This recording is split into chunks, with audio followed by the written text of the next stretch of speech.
Много често ние, дерматолозите, казваме, че кожните заболявания са външна проява на някакво вътрешно страдание или заболяване. Това може да го видите наживо.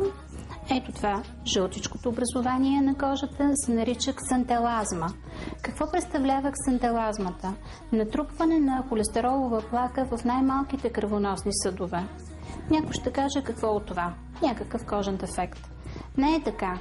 Тази холестеролова плака говори, че някъде в организма има по същия начин натрупване и запушване на малките кръвоносни съдове. Къде ние не знаеме, но ако е в мозъка или в сърцето, може би по-нататък в по-късна възраст ще ни направят проблеми. Ето защо ние пращаме пациентите в лаборатория да си направят пълна кръвна картина, изследване на липидния профил и чернодробните ензими. Високото ниво на стрес, липсата на движение и лошото хранене са сериозна предпоставка за натрупване на така наречения лош холестерол.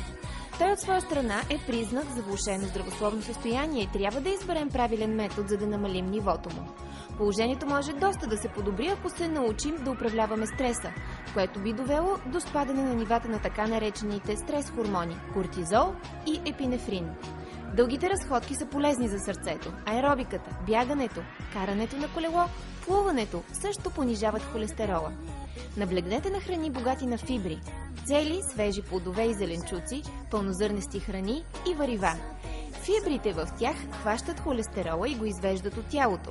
Пектинът, който се съдържа в ябълките, не само понижава холестерола, но и ви пречи да приядете и надебелеете, тъй като забавя храносмилателния процес. Добри мазнини, като мононесатурираните мазнини, ще откриете в авокадото, зехтина и повечето ядки. Те помагат да свалите нивото на лошия холестерол. Според някои изследвания, употребата на чесън също може да помогне да свалите холестерола в кръвта. Съществуват различни проучвания, които показват, че определени билки също могат да бъдат много полезни. Такива са сминдух, листа от артишок, бял ръднец, босилик, джинджифил, куркума и розмарин. В крайна сметка, начинът ни на живот е водещ фактор за здравословното ни състояние, което пряко влияе и на външния ни вид.